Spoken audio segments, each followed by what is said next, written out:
भाई 5 दिसंबर 2022 को यहाँ विधानसभा का उपचुनाव हुआ और उपचुनाव में जो कुछ हुआ शायद आप लोगों ने भी अपनी आंखों से देखा होगा और कैमरे में कैद भी किया है।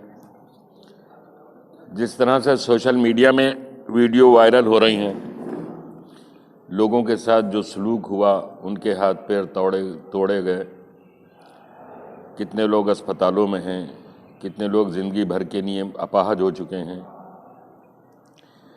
मुस्लिम औरतों के साथ जो बदसलूकी की गई और पूरे शहर में जिस तरह मुसलमानों के वोटों पर डाका डाला गया, पर्चियाँ फाड़कर बूथों के अंदर जाने से रोका गया, मतदाताओं के पोलिंग स्टेशन तक पहुंचने के तमाम रास्तों पर बैरिकेडिंग लगा दी गई, पुलिस पिकेट खड़ी कर दी गई।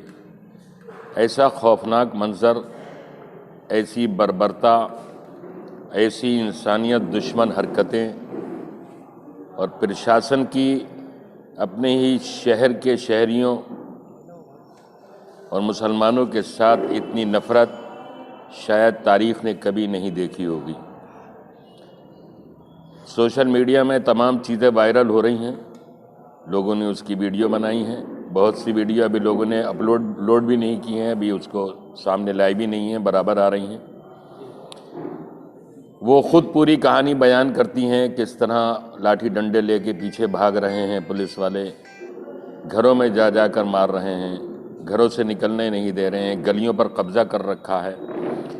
यही नतीजा है कि नगर के अंदर जहां 2,15,000 मतदाता हैं, 252 बूथ 251 बूथों के अंदर पुराने शहर में, और उसमें 80-82% से भी ज़्यादा मुस्लिम आबादी है, वहाँ मात्र 50,000 वोट पड़े हैं, जो 22% उनको वोट डाला है।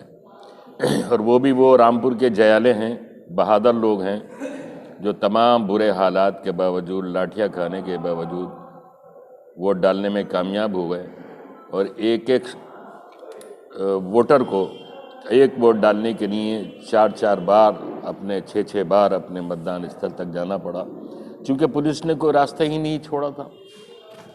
अत्याचार की ऐसी घिनौनी दास्तान रामपुर में लिखी गई है कि जिसकी मिसाल दुनिया में नहीं मिल सकती। 10-12% है, दूसरी तरफ पोलिंग 50, 60, 70 और 80% है। खुली हुई बूथ कैप्चरिंग है। ज़िला पंचायत के मतदान केंद्र पर शाम को 7 बजे हमने खुद भी बूथ कैप्चरिंग पकड़ी है। एडीएम शाक्य जी वहाँ मौजूद थे, मौके पर पकड़ी है। और वोटर लाइन में खड़े हुए एक शख्स से हमने पूछा, कहाँ के रहते हो? तो बताया ज्वाला नगर के। ज्वाला नगर में रहते हैं, और वो मतदान ज्वाला नगर का नहीं था, वो मतदान आवास विकास कॉलोनी वीआईपी कॉलोनी का था। ज्वाला नगर उप कृषि निदेशक के कार्यालय का मतदान केंद्र, मुर्तज़ा उच्चतर माध्यमिक विद्यालय और ज्वाला नगर के बहुत से बूथों पर वो पोलिंग हुई है जो रामपुर के चुनाव के इतिहास में कभी नहीं हुई। ज़िला परिषद के मतदान केंद्रों पर, मुर्तज़ा स्कूल में,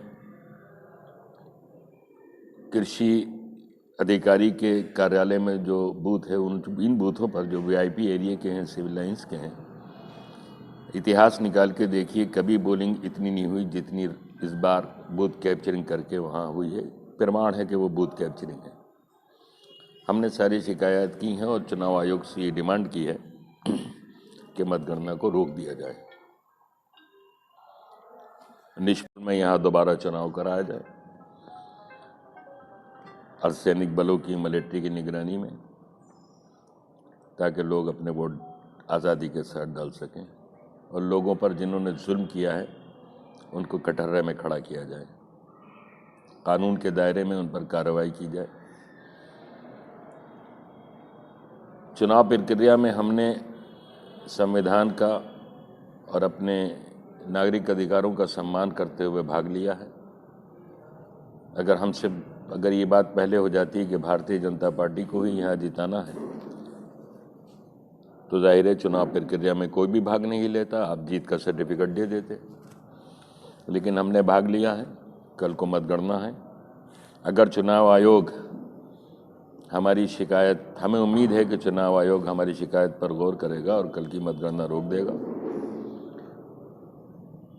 वरना हम चुनाव प्रक्रिया में जिस तरह भाग ले रहे हैं हम उसके भागी बनेंगे। लेकिन रामपुर का इतिहास ये बताता है कि ये सीट कभी भारतीय जनता पार्टी जीत ही नहीं सकती अगर बेईमानी के साथ, अत्याचार के साथ, लोगों को वोट के हक से महरूम करने के साथ, लोगों को घरों में कैद करके इलेक्शन कराने की नीयत करके, लोगों के हाथ पैर